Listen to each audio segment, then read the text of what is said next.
მოგესალმებით ძვირფასო მაყურებლებო, კეთილი იყოს თქვენი მობრძანება ჩემს არხზე. დღეს მინდა გიამბოთ ერთი წარბუდგელად იშვიათი და ამავდროულად ტრაგიკული ამბავი. ეს არის ამბავი რიკარდო სიაგიანზე. ალბათ გახსოვთ, როდესაც YouTube ახალი ხილი იყო და ადამიანები თავიანთ უნიკალურ ისტორიებს გვიზიარებდნენ. რიკარდოც ერთ-ერთი მათგანი იყო. ნიჭიერი YouTuber და ტატუ არტისტი ინდონეზიიდან, რომლის ცხოვრებაც სამწუხაროდ ძალიან ადრე დასრულდა ერთ-ერთი იშვიათი და მართლაც შემზარავი მდგომარეობის გამო. რიკარდომ გადაწყვიტა მთელი მსოფლიოსთვის გაეზიარებინა თავისი ბრძოლა. რასთან იცით? სრულ, აბსოლუტურ უძილობასთან. წარმოგიდგენიათ? მდგომარეობასთან, რომელმაც საბოლოოდ მისი სიცოცხლე შეიწირა. ყველაზე მეტად იცით რა არის ამაში უცნაური დამაღელვებელი? რიკარდო თავის ამ ბრძოლას პირდაპირ YouTube-ზე დოკუმენტურად აშუქებდა. ის არა მხოლოდ მსხვერპლი იყო, არამედ თავისი ისტორიის აქტიური მთხრობელი. მისი ეს არჩევანი ალბათ იყო შველის ძახილი. ან იქნებ უბრალოდ სურვილი ჰქონდა სხვებს გაიგოთ მისი უნიკალური ტანჯვის შესახებ. ამიტომაც მისი ისტორია ბევრად მეტია, ვიდრე უბრალოდ სამედიცინო შემთხვევა. სანამ ეს კოშმარი დაიწყებოდა, რიკარდო სიცოცხლით ახსავსე იყო. ის ტატუებს ხატავდა და ხალხს თავის ხელოვნებას უზიარებდა YouTube-ზე. წარმოიდგინეთ ადამიანი, რომელიც თავისი საქმით ცხოვრობს, თავის კვალს ტოვებს და უცბად ყველაფერი თავდაყირადგება. 2015 წელს რიკარდოს საშარდე გზების ინფექცია დაუდგინეს. ამაში უცნაური არაფერია, მსგავსი ინფექცია ხშირია. ექიმებმა ანტიბიოტიკები დაუნიშნეს. ერთი შეხედვით რა უნდა მომხდარიყო? მაგრამ სწორედ ეს თითქოს და ჩვეულებრივი მკურნალობა გადაიქცა ნამდვილ კოშმარად. მკურნალობის შემდეგ რიკარდოს ცხოვრება სულ აირია. მას დაიწყო მძიმე, გაუსაძლისი უძილობა. თავად რიკარდო ფიქრობდა, რომ ეს იმ მედიკამენტის ნეიროტოქსიკური, ანუ ნერვული სისტემაზე მომწამლელი ეფექტის ბრალი იყო. ძალიან მნიშვნელოვანია ხაზი გაუსვათ, ეს მისი პირადი შეფასება იყო. ის ასე ხედავდა თავის მდგომარეობას. და კიდევ ერთი დეტალი. რიკარდოს არ ჰქონდა გენეტიკური მიდრეკილება იმ საშინელი, ფატალური ოჯახური უძილობის მიმართ. ეს ძალიან იშვიათი გენეტიკური დაავადებაა. მაგრამ მიუხედავად ამისა, მისი მდგომარეობა ელვის სისწრაფით უარესდებოდა.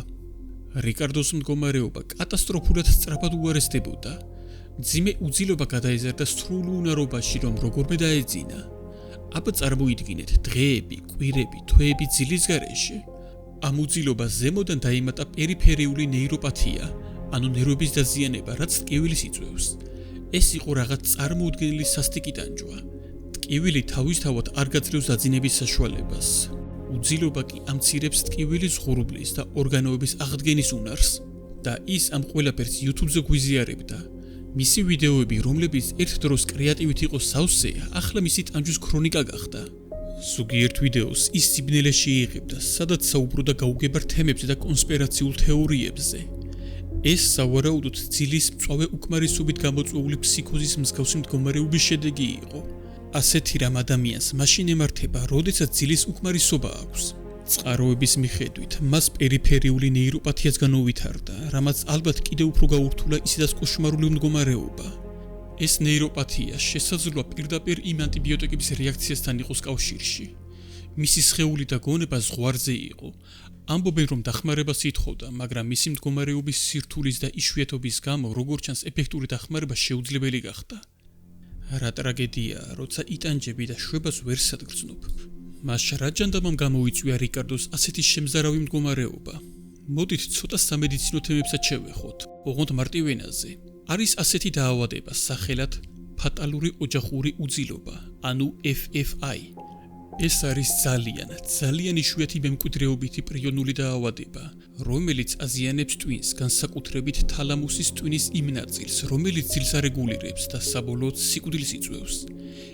ფატალური ოჯახური უძილობის სიმპტომებია: უძილობა, რომელიც სულ უფრო და უფრო მძიმდება, ჰალუცინაციები, პანიკური შეტევები, ფიზიკური და გონებრივი ფუნქციების სწრაფი დაკარგვა.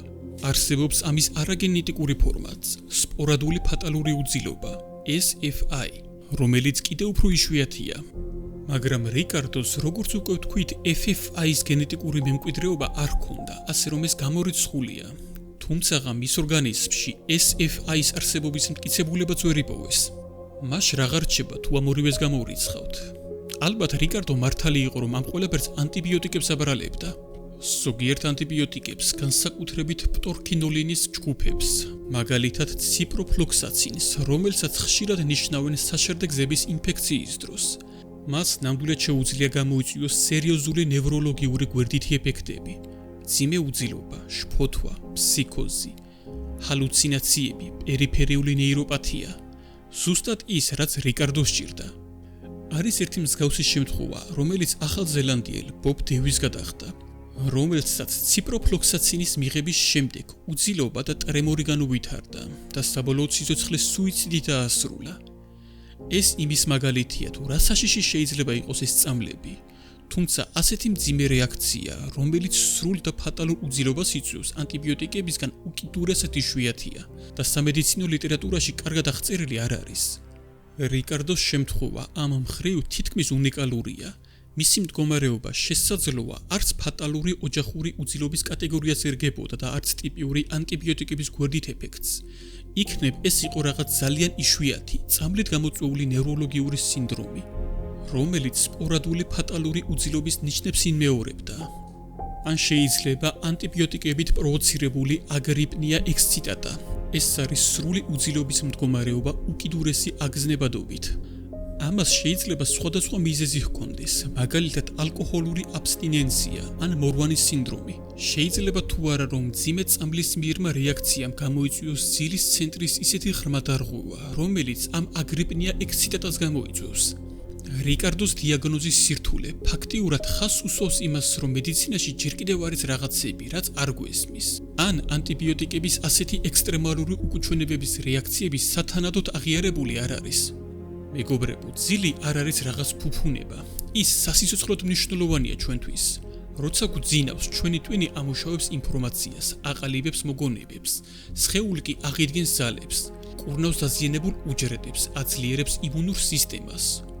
კვლევამ აჩვენა, რომ ქრონიკული უძილობა აზიანებს ტვინის დამცავ ბარიერს, შედეგად კი ის უფრო მგრძნობიარე ხდება სისხლში არსებული ნეიროტოქსინების მიმართ. ანუ წარმოიდგინეთ, თუ ანტიბიოტიკმა გამოიწვია უძილობა, ამით გამოწვეულმა ძილის დეფიციტმა შესაძლოა კიდევ უფრო გააძლიეროს წამლის ნეიროტოქსიკური ეფექტი. ხანგრძლივი სრული უძილობა იწვევს გონებრივი ფუნქციების კატასტროფულ შლას, ჰალუცინაციებს, ფსიქოზს, იმუნური სისტემის კოლაპსს და საბოლოოდ სასიცოცხლო ორგანოების მწყობრიდან გამოსვლას. სხეული უბრალოდ ვეღარ ფუნქციონირებს. რიკარდო სიაგიანი 2016 წელს გარდაიცვალა. მისმა სხეულმა ვეღარ გაუძლო ამ შემზარავ ბრძოლას ძილთან. მიუხედავად იმისა, რომ მისი პირადი ბრძოლა ასე ტრაგიკულად დასრულდა, რიკარდოს ისტორია აგრძელებს ცხოვრებას. მისი YouTube არხი დღემდე ხელმისაწვდომია. მისი ვიდეოები ბევრი ადამიანისთვის გახდა იშვიათი დაავადებისა და მედიკამენტების პოტენციური რისკების შესახებ ცნობიერების ამაღლების წყარო. ეს არხი ერთგვარი ციფრული დროის კაფსულაა, მისი ტანჯვის, უმი და გაუფილტრავი მოწმობა. ძალიან მნიშვნელოვანია ვიყოთ ინფორმირებულები იმ მედიკამენტების შესახებ, რომლებსაც ვიღებთ და ყურადღებით მოვუსმინოთ ჩვენს სხეულს. და რაც მთავარია, გამოვიჩინოთ თანაგრძნობა მათ მიმართ, ვინც იშვიათი ან ამოხსნილი დაავადებით იტანჯება.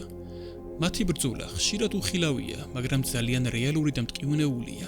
ვიმედოვნებ, ეს ვიდეო დაგეხმარებათ უფრო მეტად იზრუნოთ საკუთარ ჯანმრთელობაზე და თანაგრძნობა გამოიჩინოთ იმ ადამიანების მიმართ, ვისაც რთული დიაგნოზის მქონე დაავადებები აქვთ. ამასობაში კი ვიდეო დასასრულს მიუახლოვდა. მადლობა რომ ვიდეოს ბოლომდე უყურეთ. თუ მოგეწონათ ვიდეო, აუცილებლად დალაიქეთ და გამოიწერეთ არხი, რათა არ გამორჩეთ მორიგის საინტერესო ვიდეოები. მეკიდროებით და გემშვიდობებით. ნახვამდის.